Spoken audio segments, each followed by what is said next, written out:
والسلام علي يوم ولدت ويوم أموت ويوم أبعث حيا. بسم الله الحمد لله والصلاة والسلام على سيدنا رسول الله وعلى آله وصحبه ومن والاه. اللهم اجعل جمعنا هذا جمعا مرحوما وتفرقنا من بعده تفرقا معصوما ولا تجعل فينا ولا بيننا شقيا ولا محروما اللهم آمين.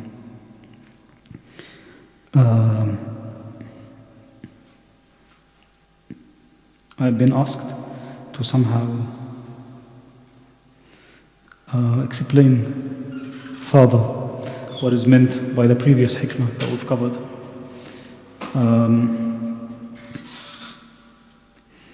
The hikmah said, إرادتك التجريد مع إقامة الله إياك في الأسباب من الشهوة الخفية، وإرادتك الأسباب مع إقامة الله إياك في التجريد انحطاط عن الهمة العالية.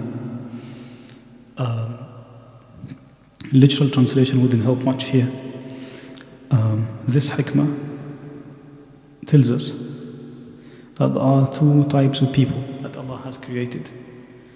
A people that He placed in the midst of the means, as in He has given them a lot of means with which they work, they do things and this and that, and people that have been given very limited means. What we mean by this is, limited means in terms of the material means. Those people who have been given limited means materially, they might be given more material spiritually. Allah has given them, has dedicated them to Him. Right? These different types of people exist in our lives. This hikmah says, if Allah has placed you in the midst of the world of means, He has given you a lot of means, make use of those means within the realm that you have. Do not aspire to choose a different path to Allah. In other words, if Allah has facilitated a certain path for you, use it. If you aspire to choose a different path than the one that Allah has designed for you, Ibn Ata'illah says, this is a sign that you have an ulterior motive. It means you have something in your mind. You see, we have two types of ahwal, two types of states, mental states or internal states. They call it al-ahwal al-nafsaniyya wal-ahwal al-ruhaniyya. Al-ahwal al-nafsaniyya are the nafs-based states, the ego-based states. Al-ahwal al-ruhaniyya are the spirit-based states. This book is about changing you from the ego-based stuff to the spirit-based stuff, so that you may come out of the ahwal al-nafs ila ahwal al-ruh. You transform this nafs into a ruh, so that it becomes a mulhama. wa nafsin wa ma sawaha fa alhamaha fujuraha wa taqwaha. So you move this nafs from one of being ego-based to being a spirit-based. You have the spirit of God in you, the spirit that Allah has blew into Adam alayhi salam. We are trying to revive this spirit, as simple as that. Right? So, this, one of the features of a nafs, is that it always has ulterior motives, even in religious matters. You might come to do something. That's what the Quran identifies as nifaq. You do something, but you have a different intention. You come to pray, but you're here to show off. Right? One of the major sins in Islam is doing something with your body, but your heart is not really process it properly. That's a major sin in Islam. So he says, if Allah has placed you, has given you means, use those means by way of getting closer to Allah. Think of this. Allah has facilitated the path to you to get married, and He has given you kids. Don't say, and he has given you means to support a family, to do this, to that, to do that. Don't say, you know what, I'm going to let this family live in a really limited way so that we can be more dedicated to Allah. Allah has given you means that's not what, it doesn't look like it. He has given you those means that you may use them. Right? The other way around as well applies. وإرادتك الأسباب مع إقامة الله إياك في التجريد انحطاط عن الهمة العالية. If someone who has been given limited means materially, but Allah wants to dedicate you to Him in a certain way, stick to this way. Don't aspire for other ways. Right? Say, for example, you've been given, Allah has surrounded you with a good company of people, a good shaykh, a good scholar, a good make the best use of this. Don't say, you know what, I really want to earn a living and get a family and this. I mean, of course, I'll come to this in a minute, because this can easily be taken to extremes. And I'm not saying it has to be dichotomized, like it's either this or that. The whole point about this is to try to have a sense of balance and to have a sense of content, a sense of contentment about what Allah has given you. This book is literally the common question that gets raised. Okay, if Allah has placed me here, I should not have any sort of aspirations. I should remain where I am. That's not the point. The point is to be alert to the blessings that Allah has given you. If Allah has given you material blessings, be alert to the ways in which I can use and should use those blessings. If Allah has given you spiritual means by way of, has given you, I don't know, books, studies, a good scholar you study with a good group of students to study whatever, be alert to those means. Appreciate whatever you have in hand. Don't aspire to other things that you don't have. That is the point. It is not about, sticking to, saying, don't say to me, what is the point here? Am I being asked here just to stick to where I am? No, that's not the point. The point is to literally appreciate whatever you have in hand. Allah has given us all different types of blessings. It comes down to you, whether you identify those blessings or not, whether you appreciate those blessings or not. Right? The biggest of which is time, by which Allah swears and takes an oath in the Quran. This is wal asr. By time, by the passage of time, by time itself. Innal insana lafi khusr. The human being is at loss as to how they make use of their time. They miss the point, literally. That's a blessing. Do we make use of it? We don't. Think of it in this way. Think the whole idea is to really sit and pause and take a moment to think of the blessings that you have been given. Because in English we say it's always greener on the other side. If only I had more means, I would have done this, I would have done that. But you do have means. Use those means. Because what is the point of all this? Because we can spend all our lives aspiring to doing things that we wouldn't really do. If only this, if only that. That means you're missing the minute you have. And you have a lot at hand that you may work with. That's the point. There are people that Allah has given plenty of means. Yes, those people exist. Those people exist. It's a minority, but they do exist. Allah has created people has blessed people with a lot of means. A great example in the surah that we are covering today, Surah Al-Kahf. Who do we have in mind? Dhul Qarnayn. Even actually the Quran says, I placed him in the world of means. وَآتَيْنَاهُ مِنْ كُلِّ شَيْءٍ سَبَبًا. We have given him means to everything. Beginning from knowledge led him to power. How did he make use of that? Did he say, I want to be like the people of the cave? I want to go and stay in the cave like the people of the cave. Is that really a good response to the means that Allah has given you? No. Allah has given you those means to respond appropriately to civilize the earth. هو أنشأكم من الأرض واستعمركم فيها. He placed you in a certain way to civilize the earth wherever you are. The people of the cave, on the other side. A people that had very, very limited means. Did they, if only we had this, if only we had... No, they didn't say that. We will work with whatever we have. We appreciate whatever we have been given. That is the point. As I said, this hikmah seems theoretical, but it is very practical, very relevant, and it happens to us probably on a daily basis in our lives. In the last 20, 30 years, last time I was talking about the phenomena of having, in the Muslim world, it's become, the idea of getting our children get into faculties of medicine and engineering and politics, this and that, thinking that these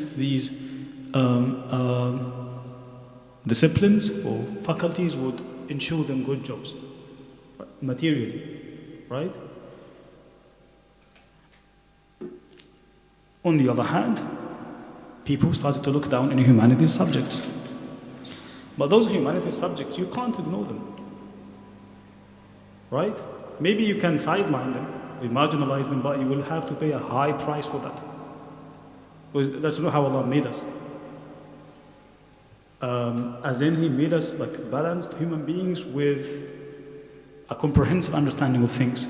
Science does not do that to us. It only gives you a partial understanding of things. It doesn't even answer the big questions of the universe. It can't. That's not what it is for. So what happens? The bright students in the Muslim world started to get into those faculties. Because you can't stop thinking about the questions of religion and the questions of Islam and this and that. I've seen many medical and engineering students, after they finish their medical degree, secure a job, they develop interest in Islamic studies, in philosophy studies.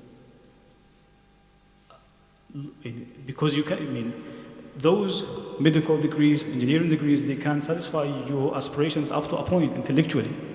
Once you know the rules of the game, that's it, you would lose interest. And there is only one thing that may revive those disciplines, it is humanities. So humanities give life to science. That's what Will Durant says, the great American historian. He says, philosophy is too greedy. Science is not ambitious. Why? He says, philosophy would always open doors. Leaving the fruits to science, deal with this. I'm opening a new field for you. That's what philosophy does. It philosophizes, simply. So what happens is that when you get those degrees, you start to develop interest in Islamic studies. But it will always be on the margins of your time. So those people, they destroy more than... Of course, I can respect people who are patient enough to learn, which takes years, but they are not patient enough to learn. They think they are intelligent enough to understand things, which is this science, this tradition is a very respected tradition. It takes years of learning, right? You can't jump on it. You can't say, I'm really intelligent, I can do things. It's not like that. It has more to it than that, a lot more to it than that. So, if Allah has given you the means to be, again, do not dichotomize what I said. I'm not saying these things should be dichotomized. What I'm saying is, if you really want to be with those people that Allah has given a lot of means, be patient and appreciate what. Expand with a sense of understanding of the new subject you wanna open after you've mastered. So after you've mastered whatever you have in hand, because sometimes you can't see whatever is in your hand. You just lose it. You lose track of what you have in hand. So you end up losing both, right? So these are very, very serious things. So back to this point, we had this phenomenon of parents dedicating their kids to engineering, this and that. Much of the trouble that we have in the Muslim world today goes back to that. As in, people with very superficial understanding, to be very blunt. The vast majority of people, of Muslims who join certain groups, be it politically, religiously, whatever, certain extreme, movements that we identify as extremists, right? It's composed of those people, engineers, medical doctors, new converts to Islam, because they haven't really studied deeply any tradition, their own tradition. It's just mainly because of that. No training.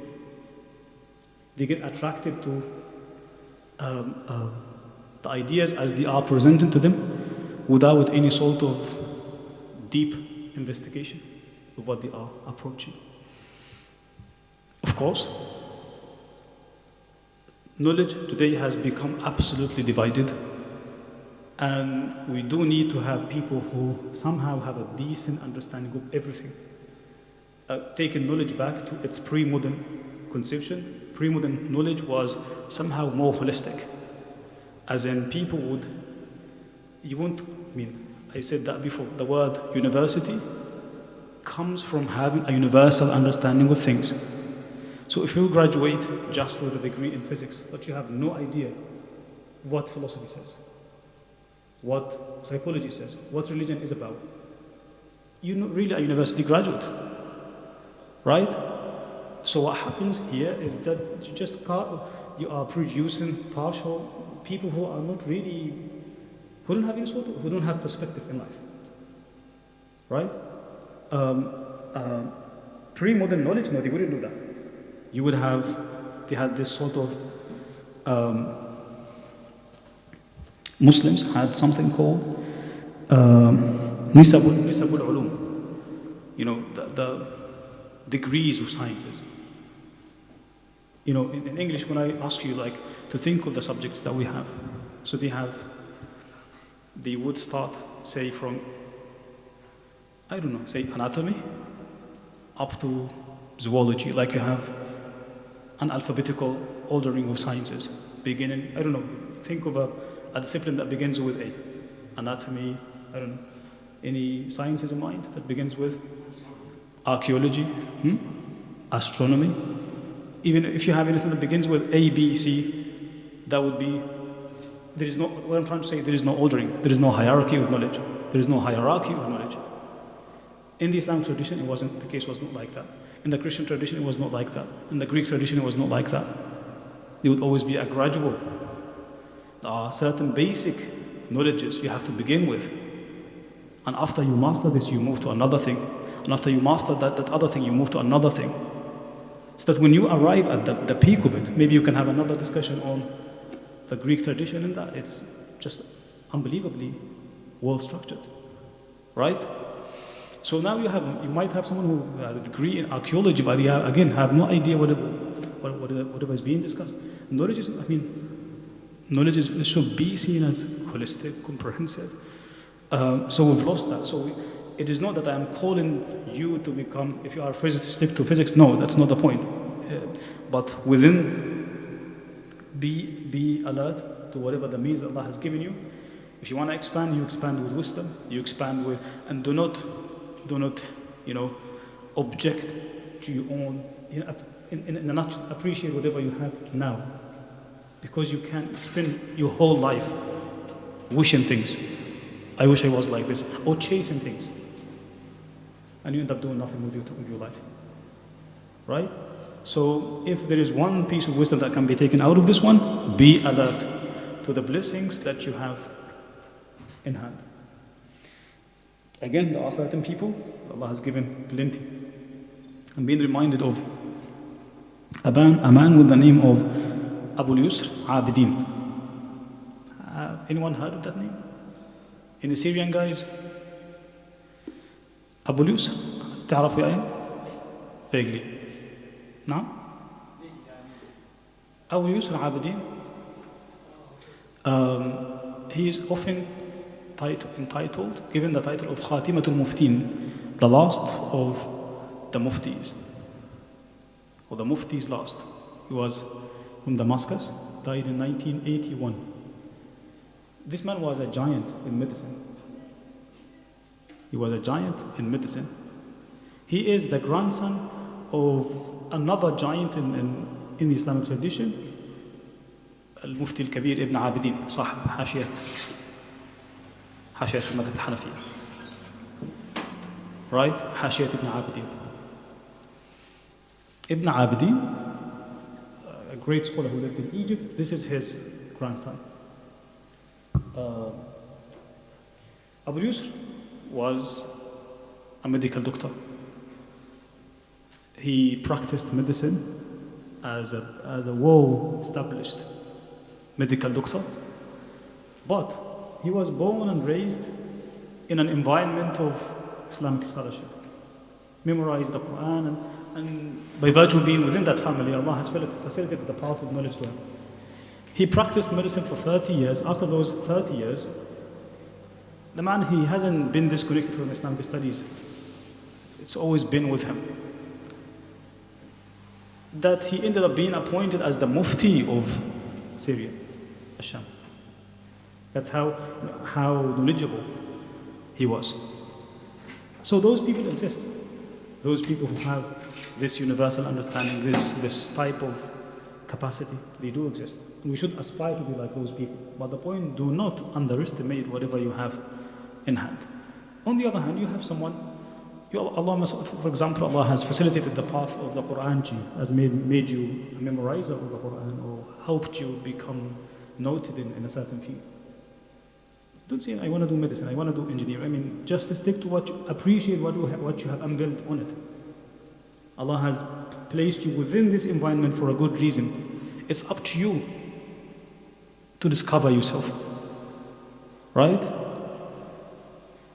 So, as if you do not resist, as if you are telling Allah, I don't know, I really doubt what you're doing. Why did you create me in this? Why did you put me in this family? Right? No, he had a plan for you, but you need to do your work. You need to do your work. Your work lies in discovering the capacities you have. So that's the point of this hikmah. It's been in the book here. It's been explained in 4 pages, beautiful pages. I wish I had time to go through what is being said here. Really beautiful. Probably inshallah next time I keep that in mind. Yeah.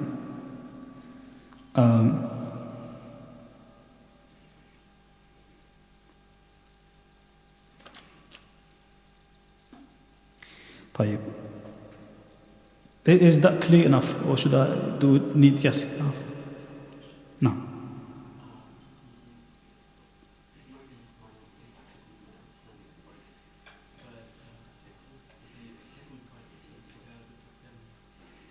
الأسباب مع إقامة الله إياك في التجريد انحطاط عن الهمة العالية.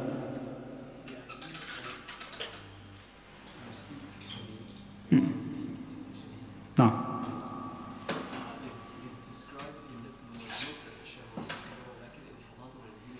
عالية. نعم.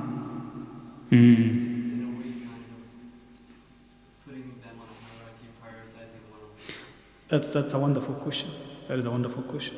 The second part of the hikmah, the first part of the hikmah said, if you are one of those people who Allah has placed in the world of means, if you aspire to be in the other world, that means you have an ulterior motive. That is the accusation you have. What is the accusation that the other party has? If Allah has placed you in the world of spiritualities, has facilitated things for you, right? The accusation they have, Ibn Ata'illah says, the accusation they have is simply they have underestimated what Allah has given them. They have underestimated something that is really high that Allah has given them. Hafid asked a good question. He says, does this mean that the second type of people is higher than the previous one? It definitely is. It definitely is. If those people appreciated whatever they have been given, that is the condition. Otherwise, if the other people could appreciate whatever they have and use it for the aims for which Allah has given them to them, in which case they can be actually more blessed than the second people. So it comes down to what you do with this. So the whole point is that you really appreciate and use for the aims of which Allah has created things. So, as if the whole point is to always become connected to Allah. The whole point of the whole thing is to always become connected to Allah.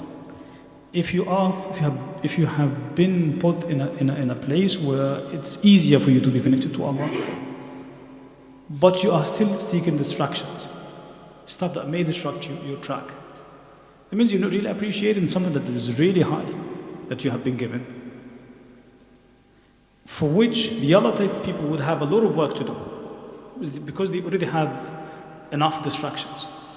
So it's really difficult for them to remain connected all the time with Allah. These people are already connected. So when you look for other things, that means you don't really appreciate what you have. Does this make sense? Sure. Mm-hmm. No. It's not really kind of finding a corner and just being spiritual. Sure. Finding it Mm-hmm. in the world of peace. Mm-hmm. But I feel like maybe it's been portrayed as Mm-hmm. not the most ideal. Sure. The more ideal one is the kind of That's a good point. But as I said before, this book is about the hearts. It's not about the body. It's about the states of your heart. The state of your heart. As in, where is your heart? If Allah has placed you within this world, the world of tajreed, the world of limited means, what is the state of your heart? Am I really still looking for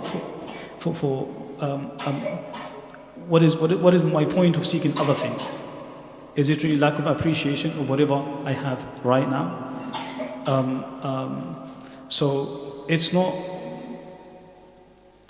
about asking us to not to pursue other things. In fact, the Quran, when it speaks of Dhul Qarnayn, it actually celebrates the fact that he always pursued means. فَأَتْبَعَ سَبَبًا. So that is the point. Here is not about not to pursue the means, but it's just the spiritual state of your heart. Do I really appreciate whatever I have? What the author is condemning here is someone who says I want to really leave this track. I want to move to those people. I want to become like those people who have money. I want to let me think of the people, Ahlul Sufa. Ahlul Sufa are a people who were the hosts, the guests of the Prophet ﷺ. He had up to 70 people who stayed in the masjid with him, sallallahu alayhi wasallam. Fully funded by him. Fully funded as in 14 years. We've had a conversation about that before. How they lived their lives is just unbelievable. And I think a good PhD dissertation can be written on that. Ahlul Sufa. Right? Those people, they have had this chance to spend time with the Prophet sallallahu alayhi wasallam. Imagine if those people said to the Prophet, you know what, I want to become like Abdul Rahman ibn Auf. He's a great merchant who Allah has placed in the world of means. Can you imagine someone saying that to the Prophet ﷺ? How would you see him? First thing he would say, how dare you? Allah has put you right next to the Prophet ﷺ. He said to you, I'm guaranteeing you your meals. Right? Stay here. The Prophet, whenever the opportunity arises, would tell you, there's a good job here, go and do it. And he did identify certain people to do certain things, right? But there are certain people who were in that position, in that particular situation. Think of someone who comes to the Prophet and he says, I really, I'm not very happy where I am now. I want to go and expand and find some other. I want to become like Abdul Rahman ibn Auf. Do you think this is a good thing? Even if he succeeds and becomes like Abdul Rahman, a millionaire, is that a good thing? Or is it inhitatun an al-himmat al-aliyah? I would say, come on, you're crazy. You don't appreciate being with the Prophet ﷺ. Allah has placed Abdul Rahman ibn Auf in that position for a good reason, because he knows what he's doing. So, in your pursuit of Abdul Rahman ibn Awf's model, you're abusing the Prophet, right? But I wouldn't imagine the Prophet ﷺ telling someone off of those group of people if they decided to pursue some means by way of saying, you know, Ya Rasulullah, I really, nothing can replace my company with you. But I also want to add to this, right? Maybe sitting with you inspired me to do something that is a continuation of this, of what I'm doing here. But I'm not forsaking the place or the position where you positioned me. Otherwise, I would be ungrateful. I would be underestimating of the blessing that I've been given. I hope that clarifies a bit.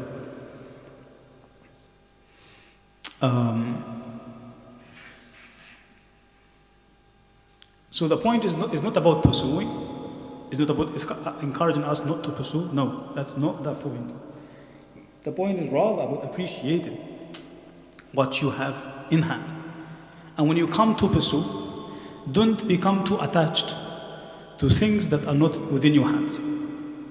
That's why I'm saying all this is about the heart, it's not about the body. Otherwise, as a philosophy of life, the Quran says pursue means, as in try as much as possible to maximize, because when you maximize in the sense that try to expand your boundaries, because the more you expand your boundaries is the more civilization you can place on earth. One of the key major objectives of our existence here, هو أنشأكم من الأرض, again, واستعمركم فيها. And He wanted you to civilize this earth. So that the more civilization you implement is the closer you are to Allah. Again, فَأَتْبَعَ سَبَبًا is a key word in Surah Al-Kahf. Inshallah, we shall come to it in the right time. Does this make any sense? Yes, indeed. And more about appreciating. Do I really appreciate whatever I have now?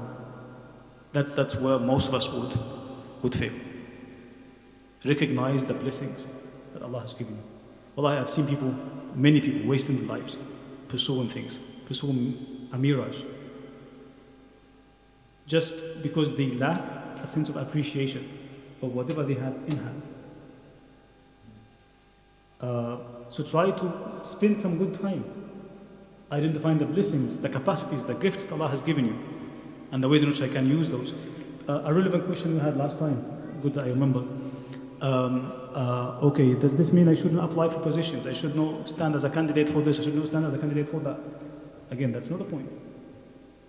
You are actually, that's how our world works today. Put your name, Yusuf alayhi salam. It's a good example. When he came to Egypt, and the king of Egypt gave him this chance. He actually chose a position for him. What did he say to him? What did the king say to him? What did he say to him? He said, أستخلصك لنفسي إنك اليوم لدينا مكين. I mean, he said to him, now I'm giving you an unlimited allowance. What did Yusuf say?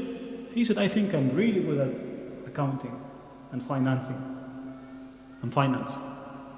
قال اجعلني, I think I'm really good at this. Right?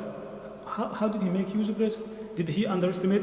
Actually, he asked for this position because he appreciates the capacities that he has. He knows what he is good at. So take some good time to really recognize and identify your strength. I don't think we spend enough time on that. We hasten towards finishing degrees. I don't just look at a certificate and a piece of paper. Did I really pause? Ask, is that really my strength?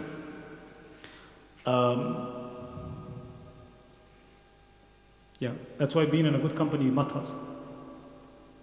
Being in a good company matters literally because of this. Someone can shorten you a long way. One word from someone that you really trust can shorten a journey of 10 years, a journey of 20 years. And when you read the biographies and autobiographies of our scholars and leaders of the past, one single sentence I would always see if only I had this statement 10 years ago, would have changed my life. That means you have to look for a good company. This good company will really make you use the best use, make the best use of your time. Right? I hope that makes sense. Great. Inshallah, we'll do the next one then. Anything left from last time? Okay, great. Okay, shall move then to the Quran bit, inshallah. We stopped last time by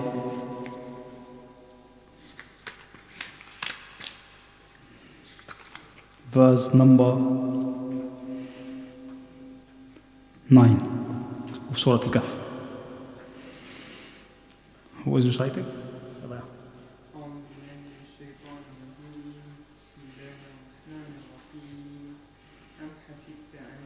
أم حسبت أن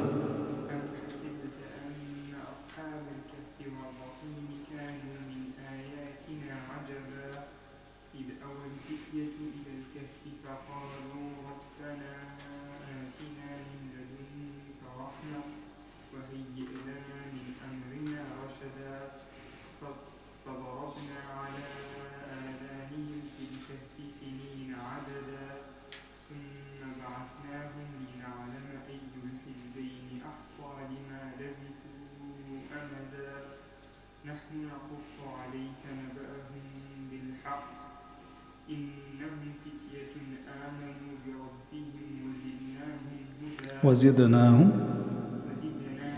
هدى. Excellent, yeah, mashallah. Ahmad Shaban, can we do again? I don't think we'll have much time to do more verses. نعم أم حسبت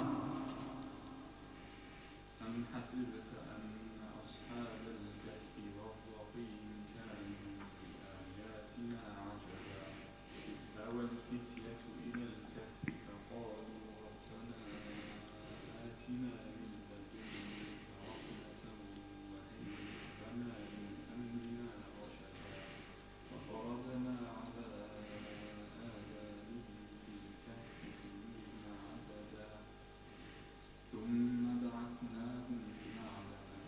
الحزبين أحصى لما لبثوا أمدا نحن نقص عليك نبأهم بالحق إنهم فتية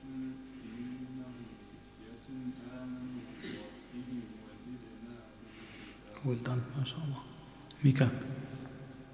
أم حسبت أن أصحاب الكهف والرقيم كانوا من آياتنا عجبا إذ أوى الفتية إلى الكهف فقالوا ربنا آتنا من لدنك رحمة وهيئ لنا من أمرنا رشدا فضربنا على آذانهم في الكهف سنين عددا ثم بعثناهم لنعلم أي الحزبين أحصى لما لبثوا أمدا نحن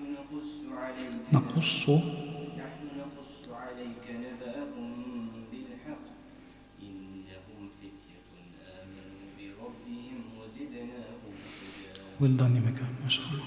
Do you want to recite? No problem. I think you are good. I mean, it's fine if you make mistakes. It's absolutely fine. No problem. Yes.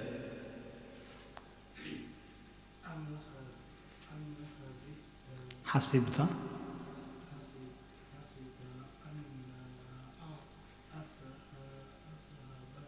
أصحاب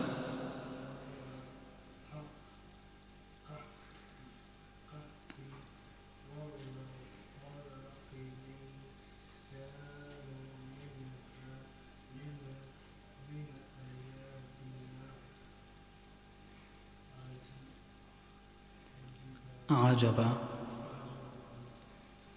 Well done. What's your name? Tawsif. MashaAllah. Are you a student here at Bath Uni? Okay. What degree are you doing? What degree? Okay. My first year. Where are you from? MashaAllah. MashaAllah. London Muslims. Very special people. MashaAllah. Allah, yeah. إذ أوى الفتية إلى الكهف فقالوا ربنا آتنا من لدنك رحمة وهيئ لنا من أمرنا رشدا فضربنا على آذانهم في الكهف سنين عددا ثم بعثناهم لنعلم أي الحزبين أحصى لما لبثوا أمدا. ثم بعثناهم لنعلم أي الحزبين أحصى لما لبثوا أمدا نحن نقص عليك نبأهم بالحق إنهم فتية آمنوا بربهم وزدناهم هدى. الله يفتح عليك. Who's next? Okay. الله معروف.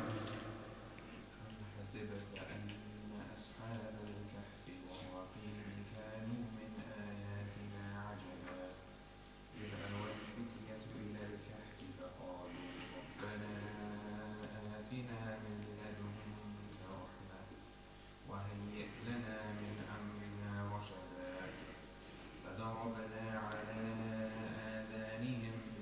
آذانهم في الكهف سنين عددا ثم بعثناهم لنعلم أي الحزبين أحصى لما لبثوا أمدا نحن نقص عليك نبأهم بالحق إنهم فتية آمنوا بربهم وزدناهم هدى. Well done يا معروف. حافظ. أم حسبت أن أصحاب الكهف والرقيم كانوا من آياتنا عجبا إذ أوى الفتية إلى الكهف فقالوا ربنا آتنا من لدنك رحمة وهيئ لنا من أمرنا رشدا فضربنا على آذانهم في الكهف سنين عددا ثم بعثناهم لنعلم أي الحزبين أحصى لما لبثوا أمدا نحن نقص عليك نبأهم بالحق إنهم فتية آمنوا بربهم وزدناهم هدى. الله يفتح عليك يا حافظ. Next, do you want to try? Yeah. But Yes. Sheikh, I just wonder, how do you get over your anxiety? I don't know when you're about to read. Oh, that's. How do you breathe? How do you breathe? Yeah, sorry. Um, Sounds like a silly question. No, it's fine. It's fine. It's okay. There is some healthy anxiety that should exist with every human being, like reading in public. That's a very anxious thing. It's absolutely normal to become anxious in public. What is unhealthy is that you don't overcome this anxiety. You don't attempt to overcome it. A good and easy way is simply to ask yourself, what is stopping me? What is at stake here? Am I afraid of making mistakes in public? People will think I'm ignorant, I'm stupid. Okay. What is the value of the judgment? What does it mean? That is their conception. It is their problem. It is not my problem. If I chain myself with their opinions, does this mean I'm advancing in my life? No. You're just sidelining the problem. You're not treating the problem. But addressing the problem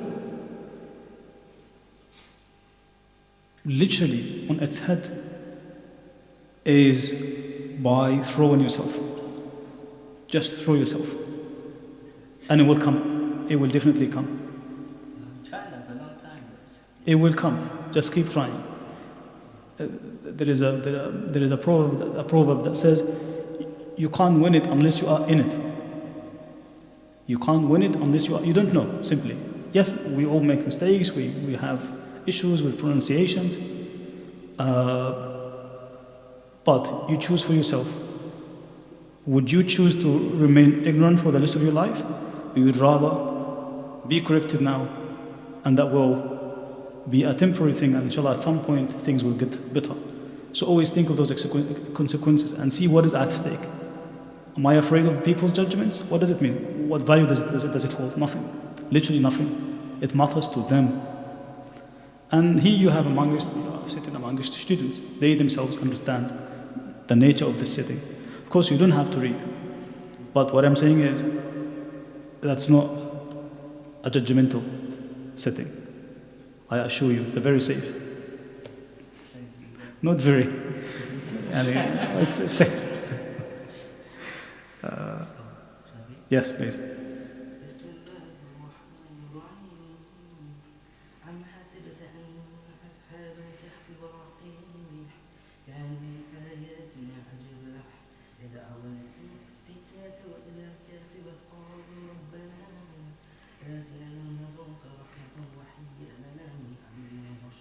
MashaAllah.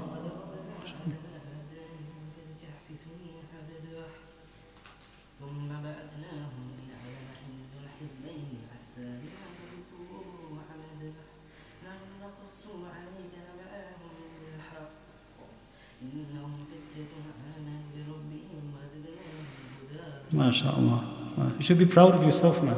I can't read like in public. MashaAllah. Very, very good. What's your name? Qaisar. Qaisan. Oh, you mentioned your name before. Yeah. MashaAllah. MashaAllah. Your recitation is very, very good. La wallah, that's true. That's true, MashaAllah. It's fine. It's fine. It is absolutely fine. I was like that when I was a kid.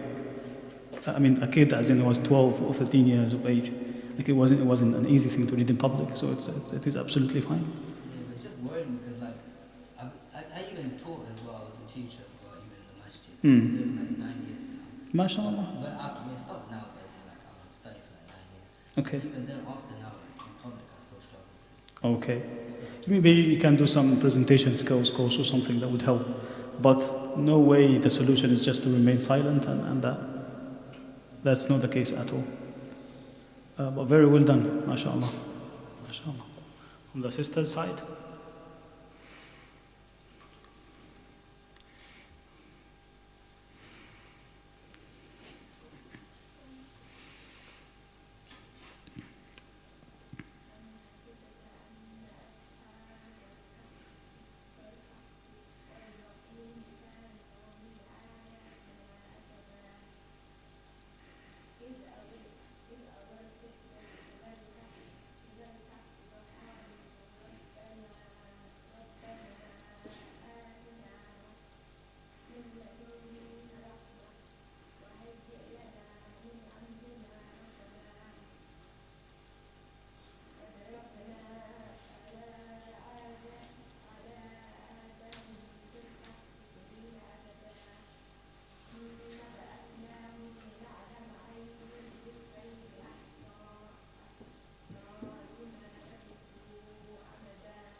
MashaAllah. Excellent. Who is the reciter? Who recited this? Rahima. MashaAllah. MashaAllah. This is the first time you recite here? That's really, really good. MashaAllah. Well done. Well done. Who else?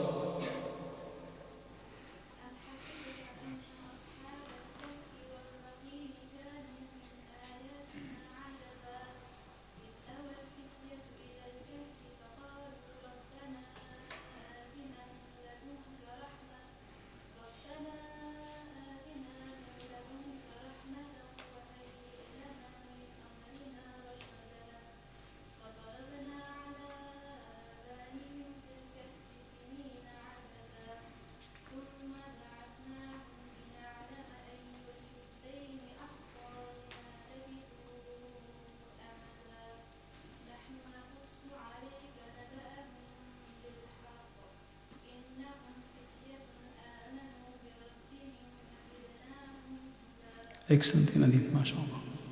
Other reciters?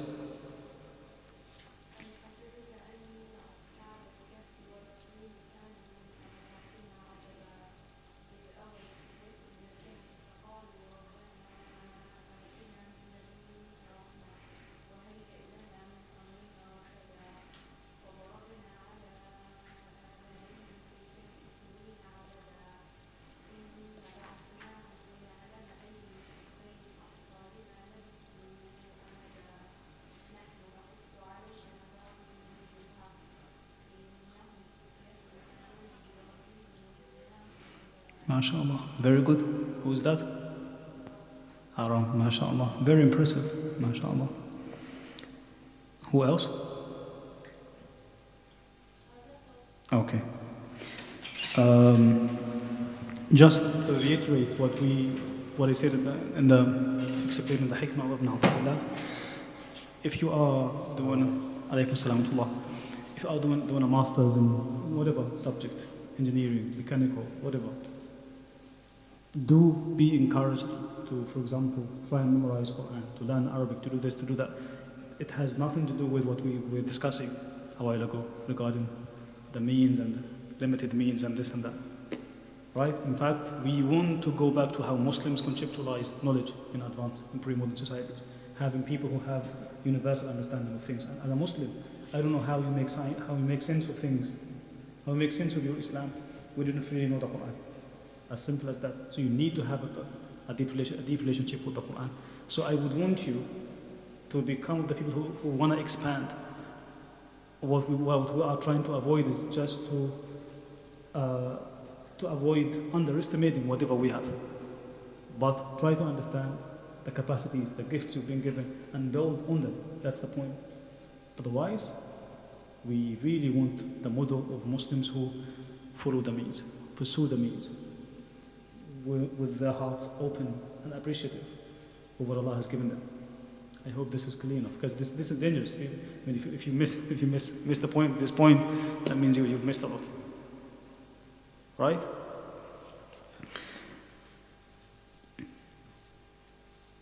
أم حسبت أن أصحاب الكهف والرقيم كانوا من آياتنا عجبا.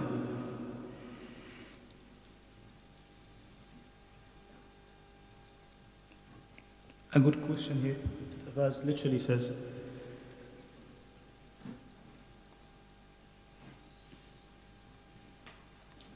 do you think the companions of the cave, the Prophet ﷺ is being addressed here in his time in Mecca? Do you really think that the people of the cave, or the companions of the cave,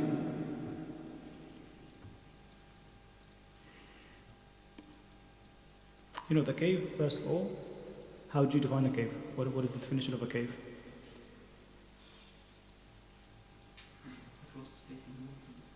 Huh? A closed space in a mountain. If it's closed, how do you get into it?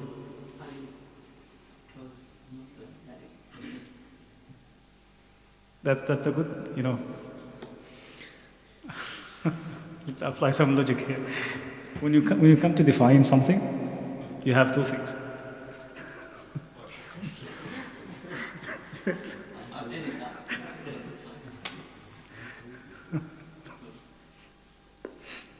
I'm not targeting you.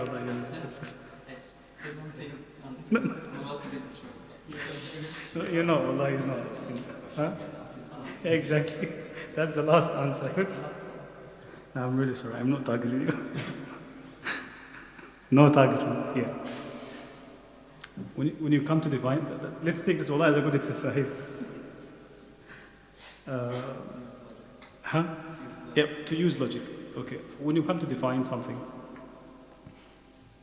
the really, really hard thing to do is to define your terms. Any conversation will probably end when you start to ask your interlocutor to define what they mean. Imagine this guy, I always forget his name, the British TV presenter, Pierrepont. Do you condemn this? Do you condemn that? What if you ask them, okay, how do you define condemnation? Right? Like that type of definition. Define in terms is a how do you define terrorism? How do you define this? How do you define that? And once you answer those questions, I'm happy to converse. But with those, we literally presuppose things. We presuppose that we have a unified understanding of things. Okay? So, when you come to define something, there are things that are definable and things that are not definable. With the things that are definable,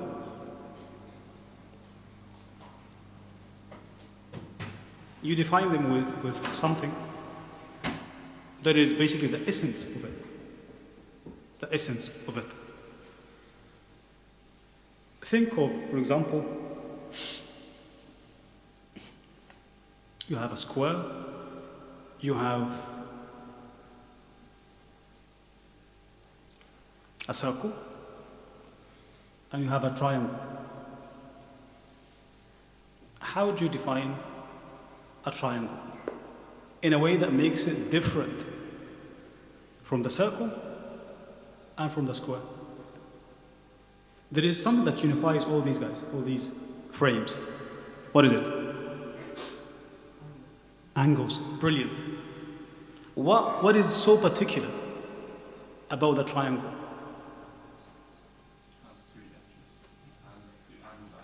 Literally. So it's simply the triangularity of a triangle that makes it different. So there's one thing, when you come to define something, you want the first thing to say to me what it is. What is a human being? What is an insan? What is the insan? There are things that unify us with animals. We are all living beings. Right? That's the genus. After you provide that, you provide what they call al-fasl, the difference, the frontier. Something that makes you different, that particular thing that you're discussing, makes it different from other things. Right? We are not just living beings as humans, we are rational, living beings. That's what makes it different. At least the vast majority of people believe this is really what makes us different from other animals. But we are animals by the end of the day. Animals in the sense that we are living beings. So what defines us generally here is the animality of us. What defines us particularly is literally what? The rationality. You may call it the spirituality if you wish. The same thing here. Think of Al-Kahf. What is Al-Kahf in the light of this? Bilal. You haven't learned the lesson. Come on. Give me the genus of Al-Kahf. Shelter. But a house is a shelter. A house is a shelter. Yeah, so it's a shelter. Shares is the house. But what is different about it is it's on and off, like shelter and off. Is that really clear enough? Is this the most? Yes, it can be a possible answer. But is it the most strict answer? We're assuming that's his definition. You know, that's how Socrates used to defeat people in argumentations. Just read the dialogues of Plato. The guy would give up, crazy. I mean, I don't have even time. What defines justice? What is justice? Like everyone calls for justice. What is justice? Right? The intellectual would give up. I don't want to discuss anymore. Right? So, Al-Kahf. What is it? Yes, that's a possible answer. But do you think this is really the closest thing that we can arrive at? That's a really good exercise. Democracy. What is democracy? What is democracy? As a very broad term, by the way. We think it's very clear. Stupidly, we think it's very clear, but it's not. What defines democracy? Let's stay with the Kahf now. Yes. A natural place. Natural, and what did you say? He said shelter. Natural with this. Excuse me. An article to define it. Hollow space or chamber? A hole? A hollow A hollow. space or chamber within the surface. It's not necessarily answer. A hollow space? Hollow space Uh-huh. or chamber within the earth. Or chamber within the earth. Interesting. Okay. Okay. I don't have a definition myself, by the way. I'm working this out with you, like just to give a good exercise on how we should arrive at definitions. But I should come up with something that is general. I may say it's a hollow space in a mountain. Okay? I may say that. But that remains still generic. That whole space can be very big, can be very small, can be open from one side, can have 2 sides, 3 sides. What do you mean? We use the word kahf with a very particular thing in our minds. If you see a hollow space in a mountain, but it has 4 openings to it, would you still call it a kahf? You may not. So you end up with clear definitions of what I mean. What if it's 1 opening, if it's 2 openings, if it's 3 openings, the clearer you are, the better. Right? Arabs differentiate between 2 things, Al-Kahf wal-Ghar. Al-Kahf wal-Ghar. Al-Kahf is a wide, hollow space in a mountain. Al-Ghar is a very small one. Al-Ghar إذ يقول لصاحبه لا سورة التوبة إذ أخرجه الذين كفروا ثاني اثنين إذ هما في الغار. Describing the Prophet صلى الله عليه وسلم and Abu Bakr Siddiq رضي الله عنه when they were in, we often mistranslate Al-Ghar as Al-Kahf. But Al-Ghar is not the Kahf. Al-Ghar is much smaller than the Kahf. The Prophet used to worship Allah before he became a Prophet. And we say the cave of Hira. It's not the cave. It's not a cave as such. Find me an English word for that. For something that is smaller than a cave, but it's in a mountain. What is that? Cavern.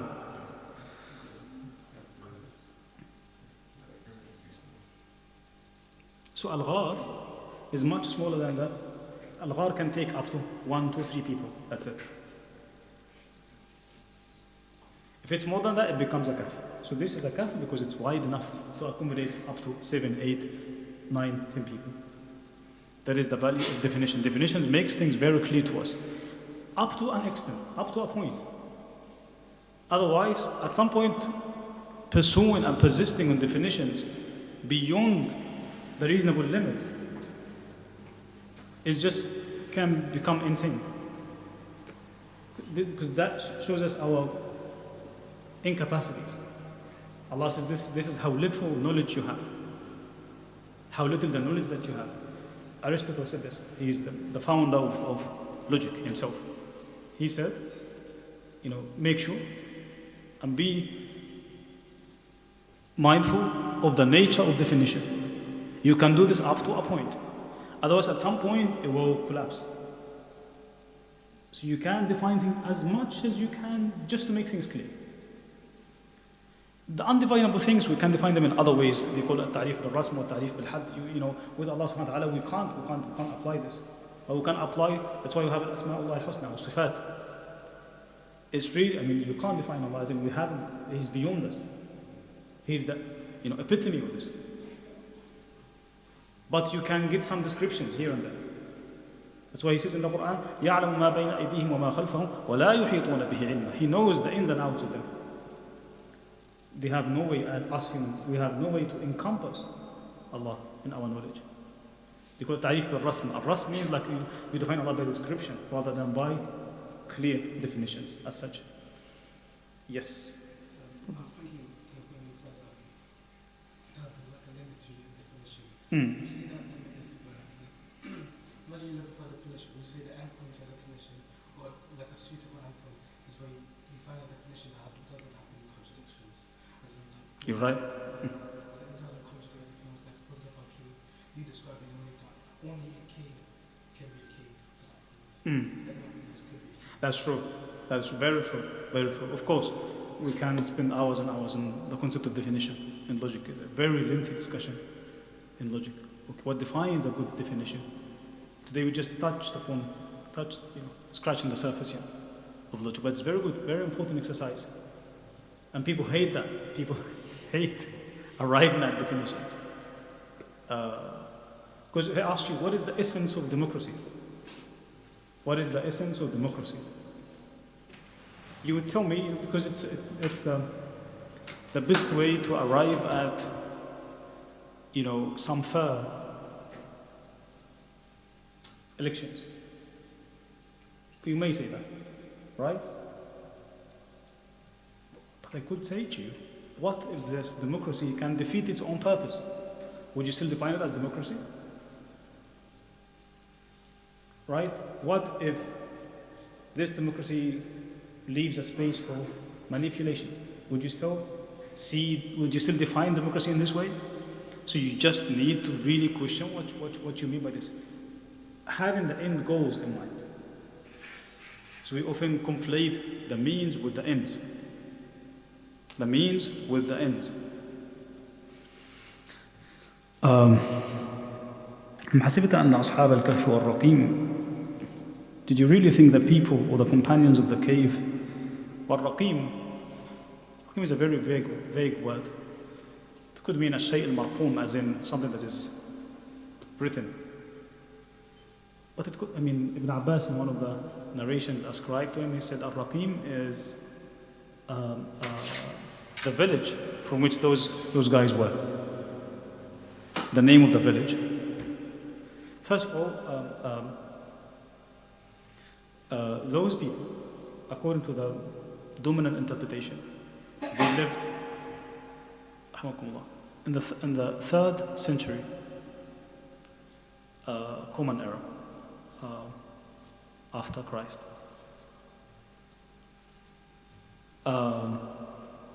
Literally in year 250. When Christianity emerged, again, the most dominant interpretation says that they were in a place called Ephesus, which is, where is it today? In today's what? Morocco? No. Yemen? No. Today's Turkey. It's believed to be that. Turkey was a big Christian place back then. One of the centers of the Roman Empire. When Christianity emerged, it emerged in a pagan community, polytheistic community, believing in various gods and this and that. After the crucifixion of Jesus, according to the Christian tradition,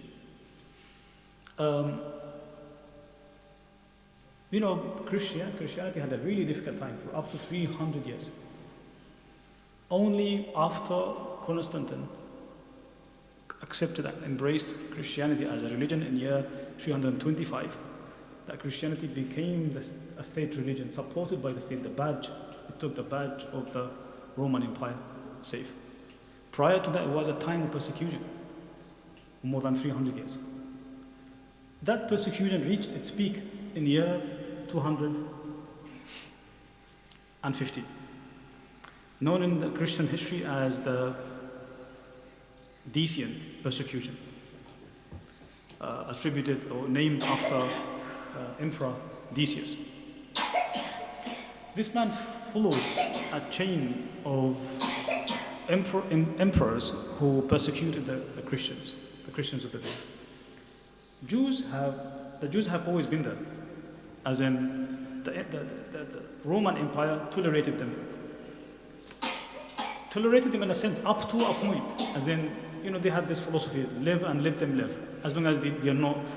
they are not really harming us as a, talking about the Roman Empire was the most widely spread ones in history. They respected something about the Jewish tradition. It's the idea of tradition. As in those people, they have been here on earth for a long time. Right? When we became emperors, when the Roman Empire came in, these people were already established. They are not disturbing us. Doing their job, that's it. They are not disturbing, they're not being subversive of our empire. So no harm is expected from their side. The Christian tradition, when it emerged, you had people who saw wrongdoing in both. In the Roman Empire, you know, they offer sacrifices to the idols, and they were not fully happy with the Jewish tradition either. So they were critical of both. So the Roman Empire saw them as a very subversive and a very disruptive group of people. It was not like a major thing. So they gave them a hard time. You just read about Nero and other emperors who really persecuted the Christians, the early Christian community.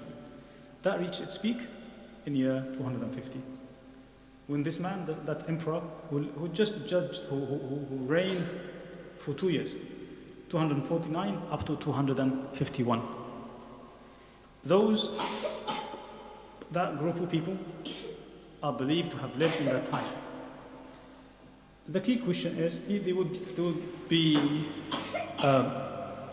put to the test, as in everyone has a chance to literally become. They would examine. It wasn't inquisition, as in either you completely forsake what you have and follow us, or offer some sacrifices, and you need to hand in the scriptures that you have. There were Christians who died, who sacrificed their lives, and they did not hand in the scriptures they have. That's how committed they were. That group of people is believed to have lived in that time. They were given some time to think for themselves by that emperor.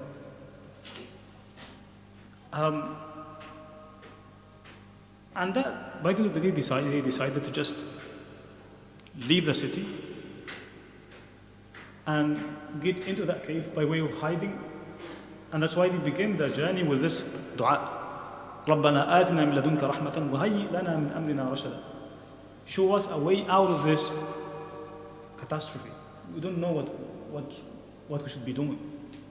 Here is an emperor who has given us a chance to think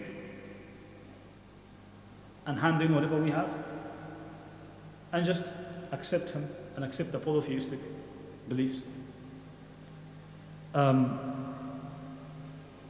So we're talking about that particular time of history. So Al-Raqim could be the name of the village, some scholars would say, from which they came. Abdullah ibn Abbas, in a different narration, is reported to have said, كل كتاب الله أعلم إلا أربعة. I understand the meanings of the Quranic words except for 4 words that I'm not really sure what they mean. And he names Al-Raqim. He says the word Al-Raqim, I don't know what it is. I don't know what the Ghislin is. That's the verse in Surah Al-Haqqa. What does it say? ولا طعام إلا من غسلين لا يأكله إلا الخاطئون. What is this غسلين? Don't know. Abdullah ibn Abbas says, I don't know. Right? Then the word Hananan. The Quran speaks of Yahya alayhi salam and Isa alayhi salam saying, Hananan min ladunna. He has given bin Hanan. Yes, today we use Hanan in a certain way, yes, but linguistically, back then in that time, does it really mean what we have now in our understanding? Abdullah ibn Abbas says, I'm not really sure. And then the last word, what was it? Awwah, the word Awwah. The Quran describes Ibrahim alayhi salam, Inna Ibrahim la halimun awwahun munib. What does Awwah mean? It could mean so many things. It is not that Abdullah ibn Abbas doesn't have possible interpretations. He says, I'm not really sure. It could mean this, it could mean that. Of course, he's Turjuman al-Quran. But that's how honest he is. لا أدري. One of the famous things in the Islam tradition, they say, لا أدري نصف العلم. Half knowledge lies in saying, لا أدري, I don't know. Do we ever say, I don't know? How come? Yeah, exactly. I had a student of mine who said to me, from now on, whenever I get asked, I would say, I don't know 2 times. I would say 2 times. So that I have all knowledge. I end up having all, I told him, you say, if you say, I don't know, that means I have half knowledge. I want to have it all by saying it twice. So Abdullah ibn Abbas, they teach us something about this. Humility, epistemic humility. Epistemic humility. Intellectual humility also. And the same thing. Umar ibn Khattab, radiallahu anhu, if I remember correctly, gets asked about this verse in Surah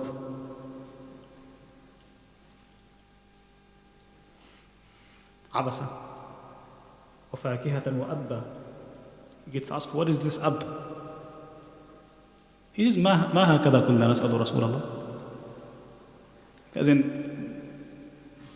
there will come, there will be people who are really busy with this, but we are really after the bigger picture. What is this surah is talking about? Talking about gratitude, I should be grateful. Talking about the bigger picture. But you really want to seek them. Again, it's a good thing to seek the minute details, but after you understand the bigger picture. And that's why the Prophet ﷺ, when hadith in Muslim and in Bukhari, خرج علينا رسول الله صلى الله عليه وسلم والناس يختصمون في القدر. The Prophet came out and the people were debating al-qadr, predestination. And he got really, really angry. Many people think that the Prophet hated the debate on predestination. That's not the point. The Prophet ﷺ, what he condemned, he said, مباركا أينما كنت وأوصاني